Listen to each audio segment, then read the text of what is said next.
नमस्कार साथियों, स्वागत है आप सभी का हमारे निर्मल क्लासेस करौली यूट्यूब चैनल पर। और आज आपके लिए जो क्लास लगाई जाएगी साथियों, वो पर्यावरण में महल एवं स्मारक आपका टॉपिक दिया गया है।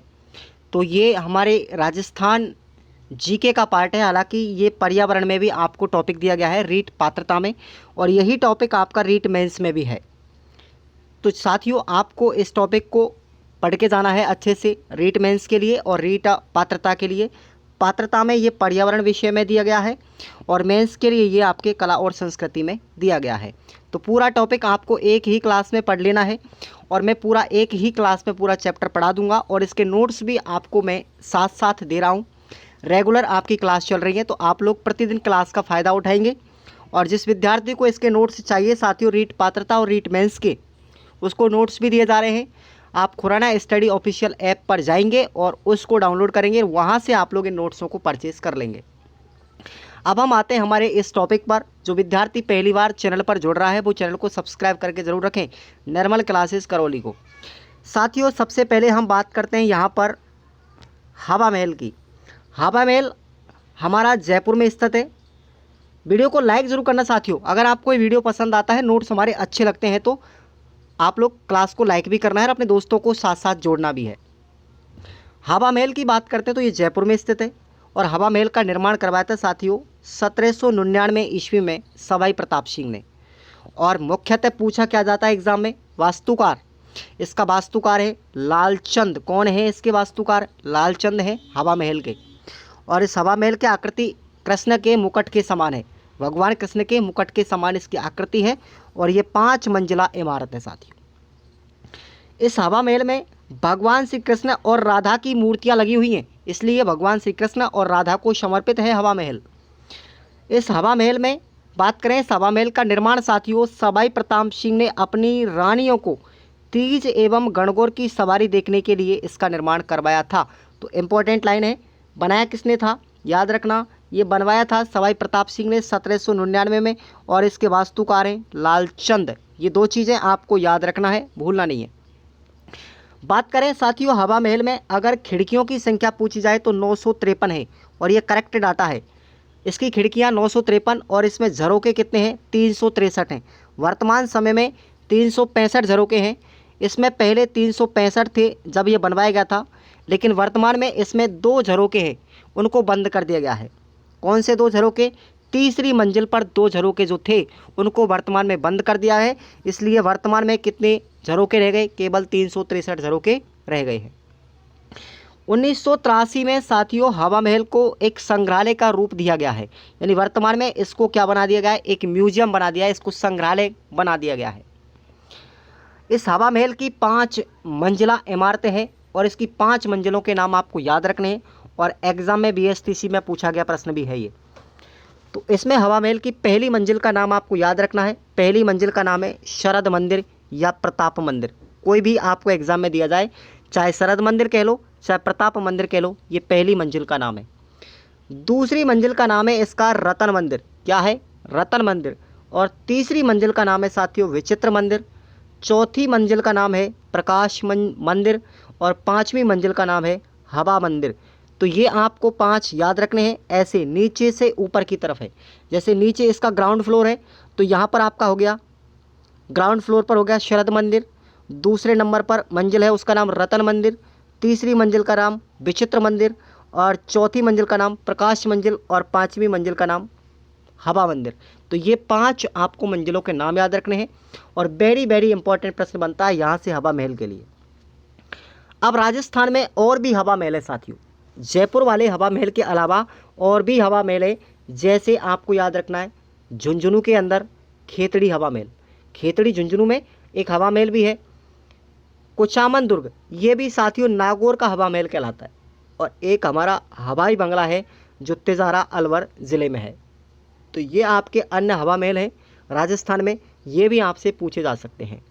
प्रश्न आपका बाहर एक भी नहीं जाएगा, ये मैं दावे के साथ में कह रहा हूँ।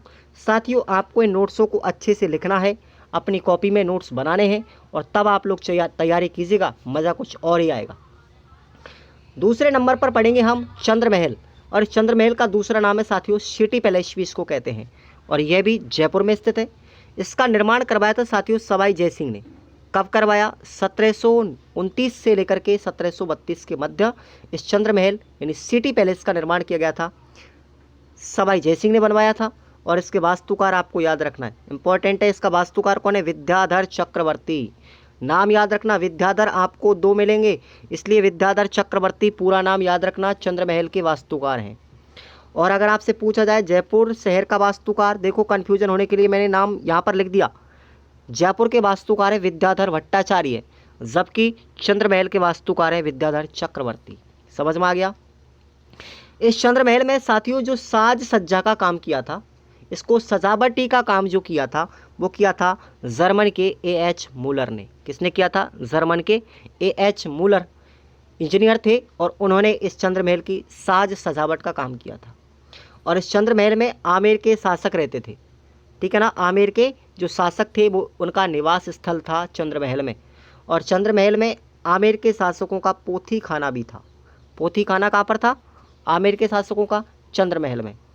अब आपको याद रखना है चंद्र महल में एक मुबारक महल भी है साथियों। मुबारक महल जिसको हम वेलकम महल कहते हैं, स्वागत पैलेस कहते हैं, वेलकम पैलेस या स्वागत महल या मुबारक महल कुछ भी कह लो, ये इसी में था चंद्र महल में। और इसका निर्माण करवाया था माधो सिंह ने करवाया था। और ये राजपूत तथा मुगल शैली में बना हुआ है। देखो आपको कन्फ्यूजन नहीं होना है, चंद्र महल में मुबारक महल है, इसका निर्माण माधो सिंह ने करवाया था, ध्यान रखना। और किस शैली में करवाया था? राजपूत मुगल शैली में करवाया था। अब बताएंगे आप लोग एक मुबारक महल और है जो हमारा कहाँ पर है? सुनहरी कोठी टोंक में। ध्यान रखना, एक मुबारक महल सुनहरी कोठी टोंक में भी स्थित है, ये आपको याद रखना, जिसमें ऊँट की बलि दी जाती थी। इस सुनहरी कोठी टोंक में जो मुबारक महल है उसमें ऊँट की बलि दी जाती थी। तो आपको 2 मुबारक महल याद रखने हैं। तो दोनों मुबारक महल, पहला हो गया हमारा चंद्र महल के अंदर जो माधो सिंह ने बनवाया था, दूसरा हो गया सुनहरी कोठी टोंक के अंदर। समझ में आ गया इतना? आगे चलते हैं। चंद्र महल में साथियों गोविंद देव जी का मंदिर भी बना हुआ है। और इस चंद्र महल में विश्व के सबसे बड़े चांदी के 2 पात्र भी रखे हुए हैं। आपसे पूछा जाए कि विश्व के सबसे बड़े चांदी के 2 पात्र कहाँ पर हैं, तो वो चंद्र महल में स्थित है। चंद्र महल साथियों 7 मंजिला इमारत है और इसमें आपको प्रत्येक मंजिल का नाम भी दिया गया है और वो भी इम्पोर्टेंट है। पहली मंजिल का नाम है इसमें साथियों चंद्र महल, पहली मंजिल का नाम चंद्र महल। दूसरी मंजिल का नाम है सुख महल। तीसरी मंजिल का नाम है रंग महल। चौथी मंजिल का नाम है शोभा महल। पाँचवीं मंजिल का नाम है छवि महल। और छठवीं मंजिल का नाम है निवास महल। और अंतिम 7वीं मंजिल का नाम है मुकुट महल। तो ये 7 मंजिलों के नाम आपको याद रख लेने।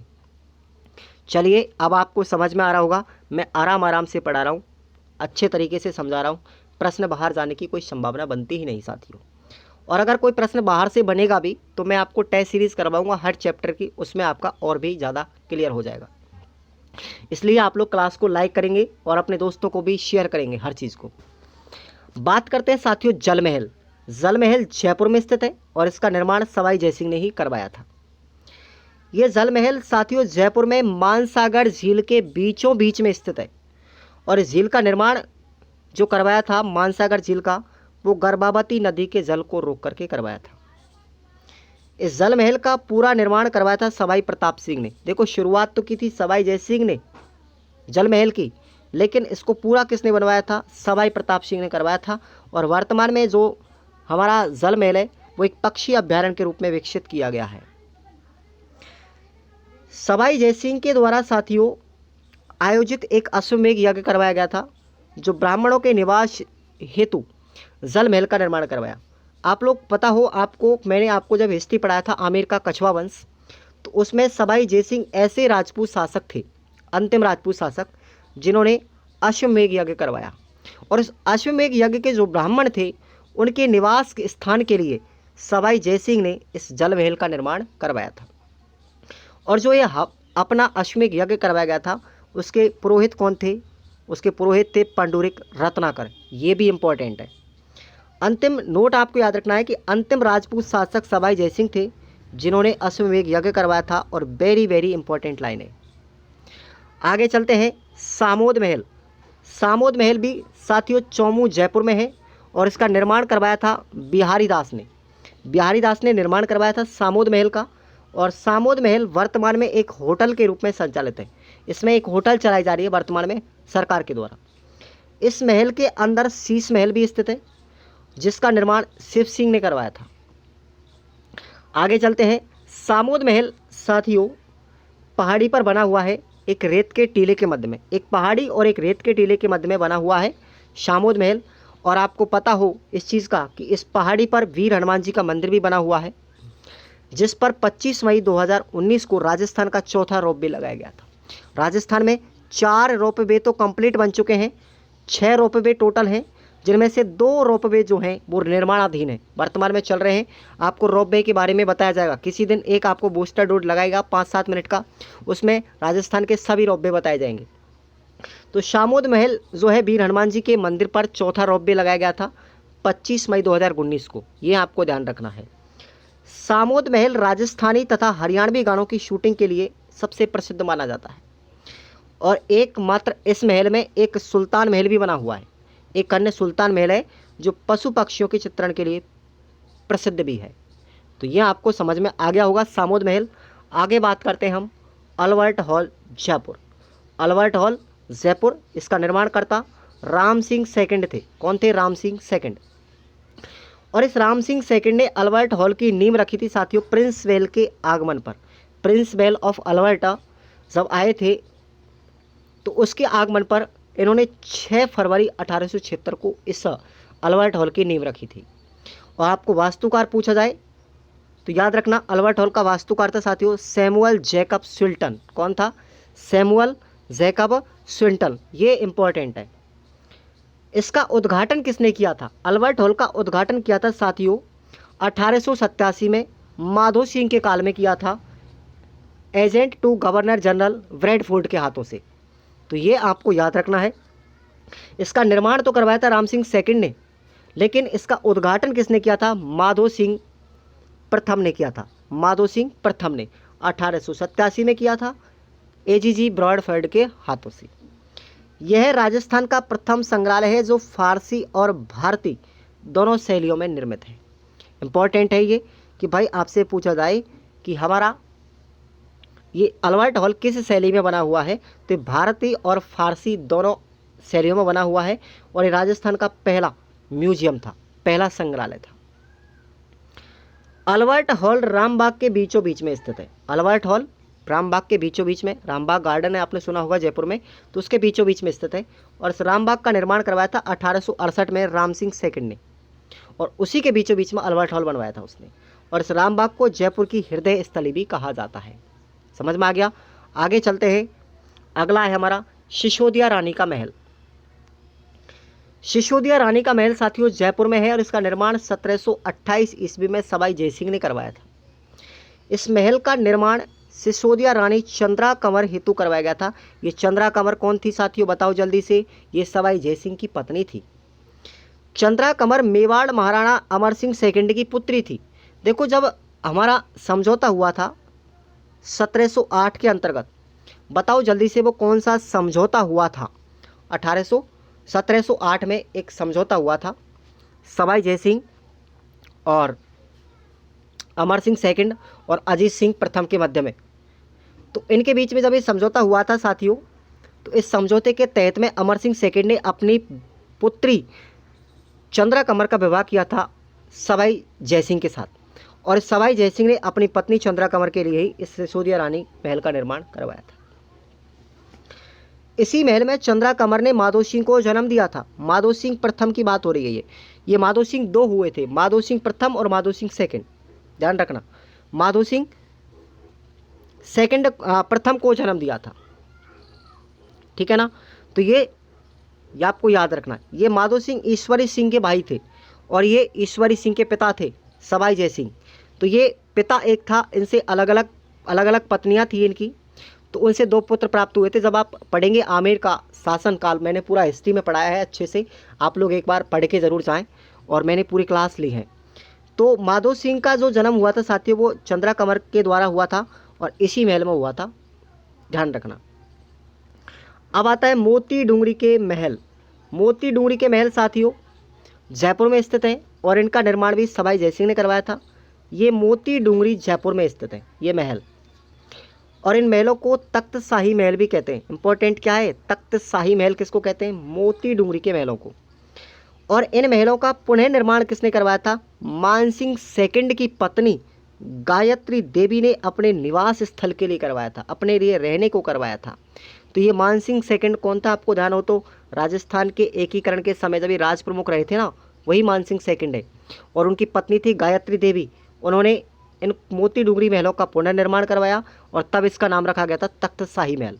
समझ में आ गया। तभी तो मैं कह रहा हूँ कि आप लोग एक बार पूरा का पूरा विस्तार से पढ़ेंगे तो मज़ा आएगा, शुरू से एक एक चैप्टर को पढ़ेंगे तो और अच्छा रहेगा। इसलिए मैंने बेसिक से क्लासों को स्टार्ट किया, पूरा हिस्ट्री पढ़ाया आपको, पूरा मैं आपको ज्योग्राफी पढ़ाया, मैंने आपको पूरा कल्चर में आपको पढ़ाऊँगा, पूरा आपके लिए पॉलिटिकल पढ़ाऊँगा। तो राजस्थान जीके आपका एकदम स्ट्रिक्ट हो जाएगा, कोई दिक्कत ही नहीं आएगी इस राजस्थान जीके में। और नोट्स भी मैं आपको साथ साथ दे रहा हूँ। अब बात करते हैं हम खेतड़ी महल झुंझुनू, जिस हवा महल की बात करें। देखो खेतड़ी महल यही है, एक हवा महल है जिसकी हमने पहले बात की थी। तो ये खेतड़ी महल जो साथियों, ये भूपाल सिंह ने बनवाया था झुंझुनू के अंदर। और इन महलों का निर्माण ग्रीष्मकालीन निवास के लिए किया गया था। इस खेतड़ी महल की छत जो है साथियों, लकड़ी से बनी हुई है। किससे बनी हुई है, लकड़ी से बनी हुई है। और यह भी राजस्थान का एक अन्य हवा महल है जिसको हम कह सकते हैं कि ये खेतड़ी का यानी कि शेखावाटी का हवा महल। आपसे पूछा जाए शेखावाटी का हवा महल कौन सा है, बताओ जल्दी से। शेखावाटी का हवा महल यही है खेतड़ी महल, ध्यान रखना झुंझुनू के अंदर। शेखावाटी का हवा महल अगर आपसे पूछा जाए तो कौन सा है, झुंझुनू खेतड़ी में। देखिए साथियों, खेतड़ी महल में अजीत सिंह के काल में ही स्वामी विवेकानंद आए थे और उन्होंने अपने उपदेश भी दिए थे। तो वेरी वेरी इंपॉर्टेंट लाइन है कि भाई सवाई जो हमारे विवेकानंद थे, स्वामी विवेकानंद, उन्होंने उपदेश कहाँ दिए थे, खेतड़ी महल में दिए थे। और कब आए थे, अजीत सिंह के काल में आए थे। अब इस हवा महल जो है हमारा खेतड़ी महल है, इसको शेखावाटी का हवा महल भी कहते हैं, राजस्थान का दूसरा हवा महल भी कहते हैं, और राजस्थान का भूल भुलैया महल भी कहते हैं। तो ये तीनों ही नाम इसके याद रखने हैं। आगे चलते हैं, विजय मंदिर पैलेस। राइटिंग भी आपको समझ में आ रहा होगा, कोई दिक्कत वाली बात नहीं होनी चाहिए। विजय मंदिर पैलेस का निर्माण अलवर में करवाया गया था और इसके शासक कौन थे, जयसिंह। ये अलवर के शासक जयसिंह अलग थे साथियों। ये वही जयसिंह है जो अलवर में सुअर आंदोलन हुआ था और नीमू चढ़ा आंदोलन हुआ था, उस समय के शासक थे ये जयसिंह। समझ में आ गया ना। तो याद रखना, इन्होंने विजय मंदिर पैलेस बनवाया था। इस महल में सीताराम का मंदिर है जिसमें प्रतिवर्ष चैत्र शुक्ल नवमी को यानी रामनवमी को मेला भी लगता है। आगे बात करते हैं सरिस्का पैलेस। सरिस्का पैलेस अलवर में है और यह भी जयसिंह ने बनवाया था। क्यों बनवाया था साथियों, ड्यूक ऑफ एडनबर्ग के शिकार करने के लिए इस महल का निर्माण करवाया था। ये एक अंग्रेज अधिकारी था, ड्यूक ऑफ एडनबर्ग। तो ये शिकार करके इसी महल में आकर के रुकते थे। और इस महल को टाइगर डैश भी कहा जाता है। क्या कहते हैं, टाइगर डैश। अगला है हमारा विनय पैलेस। विनय पैलेस अलवर में है। इसका निर्माण विनय सिंह ने करवाया था। याद रखना, इस महल को अलवर का नक्काशी महल भी कहते हैं और ये सिलीसेट झील के पास में बना हुआ है। और सिलीसेट झील का निर्माण भी साथियों किसने करवाया था, विनय सिंह ने करवाया था। और प्रश्न इंपॉर्टेंट बनता है कि भाई राजस्थान का नंदन कानन किसे कहते हैं, बताओ जल्दी से। राजस्थान का नंदन कानन किसको कहते हैं, जल्दी से बताओ, किसको कहते हैं, सिलीसेट झील को ही कहा जाता है। इसलिए आपको याद रखना है, एक एक प्रश्न अच्छे से कहीं से भी प्रश्न उठ के आ सकता है। ऐसा मत सोचिए कि हमने पढ़ लिया बहुत है। प्रश्न मैं आगे टेस्ट सीरीज में भी करवाऊंगा तो आपका और भी सिलेबस में निखार आएगा, चिंता मत कीजिए आप लोग। तो आपको जो अलवर का नक्काशी महल है वो विनय पैलेस है, बनवाया था विनय सिंह ने, सिलीसेट झील के पास बनवाया था। विनय सिंह ने सिलीसेट झील का निर्माण करवाया था और इसी सिलीसेट झील को राजस्थान का नंदन कानन कहते हैं। इस तरीके से आप लोग याद रखें पूरी चीज़ों को। आगे बात करते हैं सुनहरी कोठी टोंक। देखो सुनहरी कोठी टोंक में स्थित है और इसका सबसे पहले निर्माण किसने करवाया था? वजीउद्दौला ने। किसने करवाया था? वजीउद्दौला ने निर्माण करवाया था शुरुआत में। और इसका पूरा निर्माण किसने करवाया था? इब्राहिम अली खान ने करवाया था। सुनहरी कोठी टॉक पे फेमस है। और इसका प्राचीन नाम याद रखना, सुनहरी कोठी का प्राचीन नाम था जरनिगार। क्या नाम था? जरनिगार। सुनहरी कोठी कांच व सोने की आकर्षकता के लिए प्रसिद्ध है। इसमें एक भव्य शीश महल बना हुआ है तथा सुनहरी कोठी की छत सोने से बनी हुई है। किससे बनी है? सोने से बनी हुई है। इसमें एक मुबारक महल भी बना हुआ है जो पूर्णतः मुगल शैली में है। बताओ, मैंने आपको जब चंद्र महल पढ़ाया इसी क्लास में, तो मैंने आपको बताया कि चंद्र महल में भी एक मुबारक महल बना हुआ है। किसमें? चंद्र महल में। लेकिन ध्यान रखना, उसकी शैली कैसी है? उसकी भारत प्लस फारसी शैली है। वो भारत और फारसी शैली में बना हुआ है जो चंद्र महल का मुबारक महल है। लेकिन ये वजीर कोठी का जो मुबारक महल है वो पूर्ण रूप से मुगल शैली में बना हुआ है। कन्फ्यूजन बिल्कुल नहीं होना चाहिए, प्रश्न एक एक क्लियर होना चाहिए। मैं तो यही कहता हूँ बस। आप कितनी भी बड़ी कोचिंग में चले जाओ, पढ़ाते सब एक जैसा हैं, पढ़ाते एक ही चीज़ें, बट समझने की सबसे बड़ी समझदारी होती है। समझने का तरीका होना चाहिए और समझाने का भी तरीका होना चाहिए। चाहे मेरे पास कैसे भी संसाधन उपलब्ध हैं, समझ में आ रहा साथियों, लेकिन मैं आपको हर चीज़ को क्लियर करने की, हर फैक्ट को क्लियर करने की कोशिश कर रहा हूँ। मुबारक महल में जो हमारा वजीर कोठी का, ये जो हमारी सुनहरी कोठी टोंक है, उसमें जो मुबारक महल है उसमें बकरा ईद के दिन किसकी बलि दी जाती है? ऊँट की बलि दी जाती है।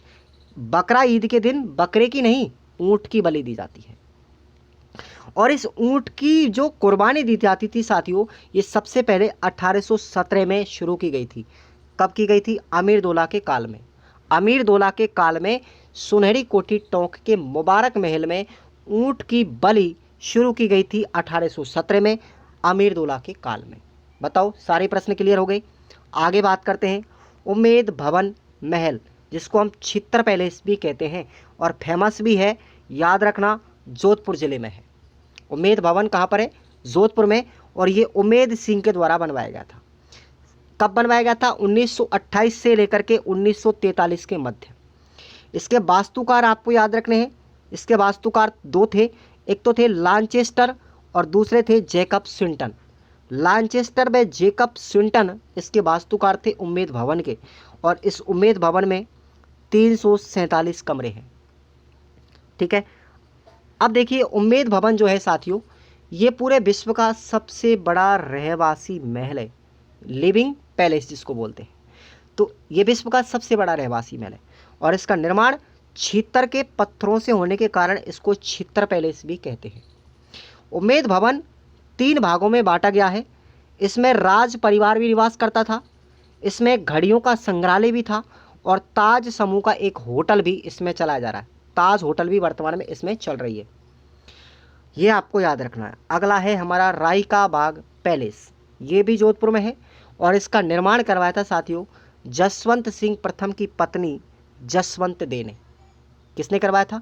जसवंत सिंह प्रथम की पत्नी जसवंत दे ने राई का बाग पैलेस का निर्माण करवाया था। और यहाँ पर इस राई का बाग पैलेस में ही स्वामी दयानंद सरस्वती ने अपने जीवन के अंतिम उपदेश दिए थे 1683 में। ध्यान रखना, कब दिए थे? 1683 में दिए थे। और इन उपदेशों को 1683 में जब दिया गया था, उस समय यहाँ के शासक थे जसवंत सिंह सेकंड। कौन थे? जसवंत सिंह सेकंड। अब आप लोग कन्फ्यूजन दूर कर लें, राई का बाग पैलेस का निर्माण करवाया था जसवंत सिंह प्रथम के काल में उनकी पत्नी जसवंत दे ने, और इसमें उपदेश दिए थे स्वामी दयानंद सरस्वती ने 1683 में। लेकिन उस समय शासक कौन थे? जसवंत सिंह सेकंड थे। ये आपको ध्यान रखना है।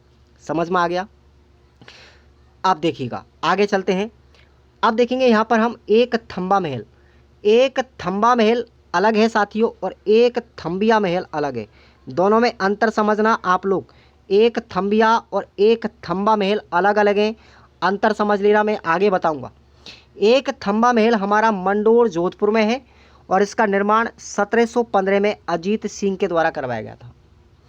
इसे हम प्रेरी मीनार भी कहते हैं। क्या कहते हैं इसको? प्रेरी मीनार। और इस महल को पत्थर की जालियों का महल भी कहते हैं। पत्थर की जालियां में इतनी अच्छी नक्काशी की गई है एक थंबा महल में, जो बहुत आकर्षित लगती है। इसका निर्माण खादू के पत्थरों से किया गया था। किससे? खादू के पत्थरों से। आगे बात करते हैं काष्ठ महल, यानी कि लकड़ी का महल कौन सा है? झालावाड़ में। और कई बार पूछा गया है कि काष्ठ का रैन बसेरा कहाँ पर है? झालावाड़ में स्थित है। और इस काष्ठ का जो रैन बसेरा था साथियों, इसको बनवाया गया था वन शोध संस्थान देहरादून के द्वारा। इसका निर्माण करवाया गया था 1936 में। 1936 में लखनऊ प्रदर्शनी में इसका आयोजन किया गया था। किसके द्वारा? वन शोध संस्थान देहरादून के द्वारा इसका निर्माण किया गया था। और इसे लखनऊ से कौन लेकर के आए थे? राजस्थान में राजेंद्र सिंह लेकर के आए थे। राजेंद्र सिंह लेकर के आए थे। दोबारा सुनिए, काष्ठ का रेन बसेरा झालावाड़ में स्थित है, कई बार पूछा गया है। इस काष्ठ के रेन बसेरा का निर्माण राजस्थान में जो करवाया गया था वो करवाया था साथियों वन शोध संस्थान देहरादून के द्वारा। वर्ष 1936 में इस काष्ठ के रेन बसेरा का सैंपल जो प्रदर्शित किया गया था वो लखनऊ प्रदर्शनी में किया गया था। और लखनऊ प्रदर्शनी से इसको लेकर के कौन आए थे? राजेंद्र सिंह लेकर के आए थे। तब इसका राजस्थान में निर्माण करवाया गया था वन शोध संस्थान देहरादून के द्वारा। आगे चलते हैं जूना महल। जूना महल साथियों कहाँ पर है? ध्यान रखना, डूंगरपुर में। देखो जूना महल अलग है और जूनागढ़ का किला, देखो अंतर समझो आप लोग, एक एक चीज़ को समझा रहा हूँ मैं। जूनागढ़ का किला ये है हमारा बीकानेर में। ये कहाँ पर है? बीकानेर में। जूनागढ़ किला, जूनागढ़ है बीकानेर में। किसने बनवाया था? राय सिंह ने। किसने बनवाया था? राय सिंह ने। और जूना महल कहाँ पर है? ये डूंगरपुर में है। और ये बनवाया किसने था? रावबीर सिंह ने। जूना महल रावबीर सिंह ने, जबकि जूनागढ़ बीकानेर में है, राय सिंह ने बनवाया था। समझ में आ गया? तो आपको याद रखना है जूना महल डूंगरपुर, रावबीर सिंह ने बनवाया था। और अब आपको याद रखना है, देखो एक थंबिया महल आ गया। एक थंबिया महल हमारा डूंगरपुर में है, और जबकि एक थंबा महल आपसे अभी पढ़ाया मैंने। एक थंबा महल कहाँ पर है? ये हमारा मंडोर जोधपुर में है। कहाँ पर है? मंडोर जोधपुर में है। समझ में आ गया ना? क्लियर होना चाहिए एक एक फैक्ट। अब देखिए डूंगरपुर में ही साथियों गैप सागर झील है। गैप सागर झील है और इसी झील के किनारे कालीबाई का स्मारक भी बना हुआ है। क्योंकि कालीबाई एक शिक्षा की कौन थी? देवी थी। शिक्षा की देवी मानी जाती है कालीबाई। इन्होंने अपने गुरु को बचाने के लिए सेंगा भाई और एक और थे, तो उनकी जान बचाने के लिए कालीबाई ने अपना खुद का बलिदान कर दिया था। अंग्रेजों ने इसको गोलियों से पूरा भून दिया गया था। और ये कालीबाई डूंगरपुर के रास्तापाल गांव की रहने वाली थी। आगे हम पढ़ेंगे प्रमुख व्यक्तित्वों में कालीबाई के बारे में विस्तार से। तो ये समझ में आ गया। गैप सागर झील पूछा जाए तो डूंगरपुर में मैंने झीलों में बताया है। और जैत सागर झील, देखो जैत सागर झील भी है, ये भी आपको कन्फ्यूजन कर सकती है। तो ये हमारी बूंदी में है। ये कहाँ पर है? बूंदी में। दोनों में अंतर समझो, गैप सागर झील डूंगरपुर में और जैत सागर झील बूंदी में। समझ में आ गया? एक थंबिया महल डूंगरपुर में और एक थंबा महल जोधपुर में, मंडोर। जूना महल डूंगरपुर में, जबकि जूनागढ़ किला बीकानेर में। समझ में आ गया? चलिए, कालीबाई को राजस्थान में साक्षरता की देवी या राजस्थान का एकलव्य भी कहा जाता है। और कालीबाई का संबंध राजस्थापाल डूंगरपुर जिले से है। यह जूना महल साथियों घनाबा की पहाड़ी पर बना हुआ है। डूंगरपुर में घनाबा की पहाड़ी पर। आगे बात करते हैं उदयपुर के महल। अब उदयपुर में कौन कौन से महल है? सबसे पहले उदयपुर में पिछोला झील के पास, उदयपुर के महल पिछोला झील के पास में स्थित है, जिनका निर्माण राणा लाखा के समय पिच्छू बंजारे ने करवाया था। राणा लाखा के समय पिच्छू बंजारे ने। और याद रखना, राणा लाखा के समय ही उदयपुर में जावर में भी एक सोने की चांदी की खान निकली थी। किसकी? चांदी की खान भी निकली थी। आप लोग इतिहास की क्लासों को जरूर पढ़ें एक बार, पूरा समझ में अच्छे से आएगा। तो राणा लाखा के समय पिच्छू बंजारे ने इन महलों का निर्माण करवाया था साथियों। ठीक है ना? उदयपुर में पिच्छू बंजारे ने पिछोला झील का निर्माण करवाया। ठीक है ना? तो इस पिछोला झील के पास में ही ये महल स्थित है। कौन कौन से महल हैं? एक तो है हमारा जग मंदिर और दूसरा है जग निवास। ये दो महल है। और इन दोनों ही महलों की नींव लगाई थी साथियों करण सिंह ने। किसने लगाई थी? करण सिंह ने लगवाई थी, मेवाड़ के शासक थे। जग मंदिर का निर्माण किसने करवाया था साथियों? पूरा ये जगत सिंह प्रथम ने करवाया था। नींव तो लगाई थी दोनों की करण सिंह ने, लेकिन जग मंदिर का निर्माण करवाया था जगत सिंह प्रथम ने। और जग निवास महल का निर्माण, इस जग निवास को जग महल भी कहते हैं, ध्यान रखना इस चीज़ को।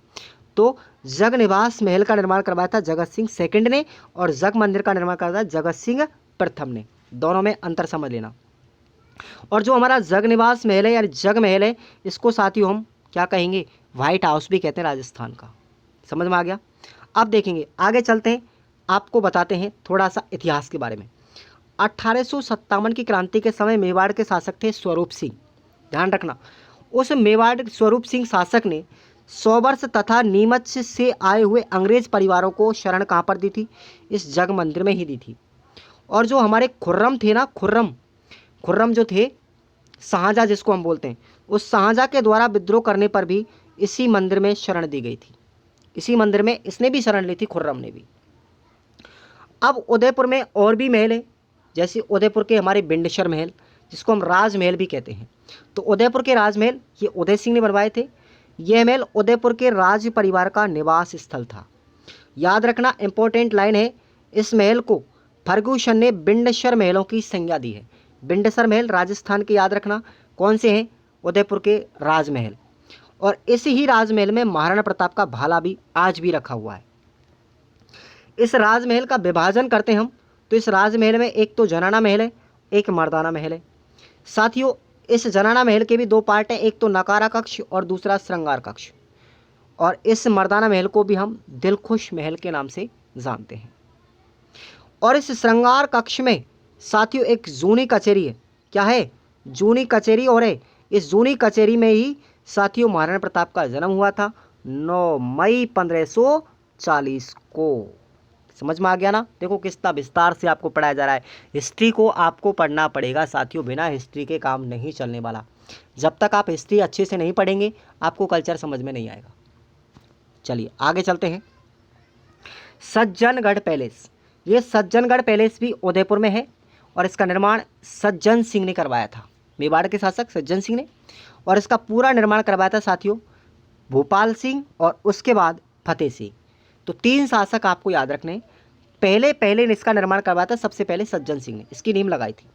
और इसका पूरा निर्माण करवाया था भूपाल सिंह, और भूपाल सिंह के बाद में फिर पूरा निर्माण करवाया था फतेह सिंह ने। इस सज्जनगढ़ जो पैलेस है, ये फतेह सागर झील के पास बना हुआ है। और इस झील की नींव साथियों ड्यूक ऑफ कनॉट ने रखी थी। एक अंग्रेज था, इस अंग्रेज ने ड्यूक ऑफ कनॉट ने रखी थी इसकी नींव फतेह सागर झील की। और इसीलिए इस फतेह सागर झील को कनाट झील या कनाट बांध भी कहा जाता है। झीलों को आप पढ़ेंगे भूगोल में तो अच्छे से समझ में आएगा, मैंने पूरा पढ़ा दिया।